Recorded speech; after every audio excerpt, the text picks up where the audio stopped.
আজকে বাচ্চাদের জন্য একটু অন্যরকম ইফতারি বানাইলাম, কারণ প্রত্যেকদিন এক এক রকম ইফতারি খেতে ওরা পছন্দ করে না, ওরাও রোজা থাকে। তো বুকের এক টুকরো মাংস হলে কিন্তু হয়ে যায়, আর সময়ও কম লাগে, আর খেতেও কিন্তু ভালোই, খারাপ না, বড় ছোট সবাই খেতে পারে।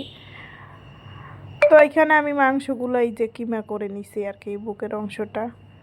আর এইখানে পাঁচমিশালি আর কি একটু একটু সবজি দিয়ে, গাজর, ক্যাপসিকাম, তো টমেটো, একটু পাতাকপি, টমেটো সব দিয়ে কুচি কুচি করে কাটে নিছি। আর এগুলো তো কাটাকুটি দেখানো অনেক, মানে আর কি ভিডিও অনেক বড় হয়ে যায়। এখানে 1 টেবিল চামচ সয়া সস, টমেটোর সস, আর মানে গরম মশলার গুঁড়া, আর এখানে 1 টেবিল চামচ রোস্টের মশলা দিয়ে আমি এখানে মাখাই নিচ্ছি, একটা সস বানিয়ে নিচ্ছি এখানে।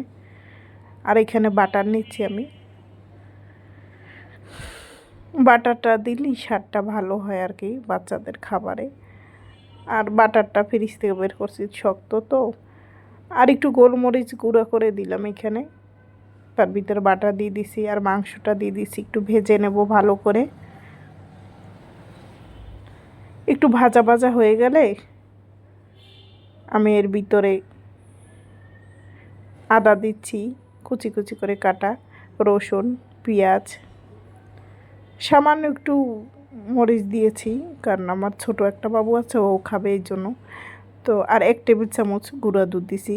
আর ওই যে সসটা তৈরি করছিলাম, ওইটা আমার কাছে টমেটোর সস নাই, আপনাদের কাছে টমেটোর সস থাকে, টমেটোর সসটা একটু দিয়ে দিলেন। তো সামান্য একটু ভিনেগার দিচ্ছি, আপনি একটু লেবু রস দিতে পারেন। আমি এইটা ব্যবহার করছি, টমেটোর সস দিলে আর এটা দিতাম না, ভিনেগার বা গুঁড়া দুধটা। তো এখানে এই যে সবজিটাও দিয়ে দিলাম, আর এটি একটু ভাজা ভাজা করে নিয়ে সামান্য একটু পানি দিয়ে দেবো এখানে। আবার আমি রেডি করে নিচ্ছি এখানে 3টে ডিম একটু ফেটাই নিচ্ছি। আর এই যে পাউরুটি গ্লাস দিয়ে, স্টিলের গ্লাস দিয়ে আমি গোল করে কেটে নিছি। আর এইটা ব্রেড গ্রামে আমি ভালো করে মাখাই নিচ্ছি, শক্ত মানে চেপে চেপে শক্ত করে নিতে হবে, নয় খুলে যাবে। আর এইখানে দিছি আমি চিজ, যে কুচি কুচি করা আর কি চিজ, ওইটা প্যাকেটে ওরকম কিনছিলাম, তো ওইভাবে আর কি। আর হালকা করে একটু ভেজে নিছি। আর এখন তেলের ভিতর দিয়ে আমি এখানে ভাজিয়ে নিচ্ছি, আমি আমার মতো করে আর কি বানাইলাম।